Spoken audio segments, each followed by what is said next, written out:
கைசி இன்றைக்கி அப்புறமா அதுக்கப்புறமா எப்படிக்கு இன்றைக்கி எஃப்சி அப்படியே போகுதுன்னு பார்ப்போம். அப்புறமா என்ன பண்ணுறாங்க, கையில் அரெஸ்ட் பண்ணி போலீஸ் ஸ்டேஷனில் வச்சுருக்காங்க.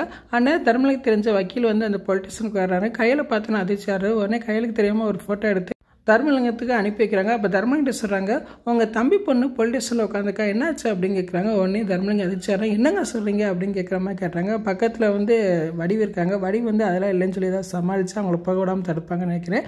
அங்கிட்டு பார்த்தா கையில் வந்து இன்ஸ்பெக்டர்கிட்ட பிரச்சனை பண்ணிக்கிட்டு இருக்காங்க. என் செல்ஃபோனை கொடுங்க, நான் வீட்டுக்கு தகவல் சொல்லணும் அப்படிங்கிறாங்க. அதெல்லாம் செல்ஃபோன் தர முடியாதுன்னு சொல்லி பிரச்சனை பண்ணுறாங்க. நீங்கள் ரொம்ப ஓவராக பேசுகிறீங்க அப்படின்னு சொல்லிட்டு இருக்காங்க. உங்கள் குடும்பத்தில் யார் வந்தால் சரி, கொம்பனே வந்தாலும் உன்னை வெளியே விட வாய்ப்பே இல்லை அப்படின்னு அந்த இன்ஸ்பெக்டர் மிரட்டிக்கிட்டு இருக்காங்க.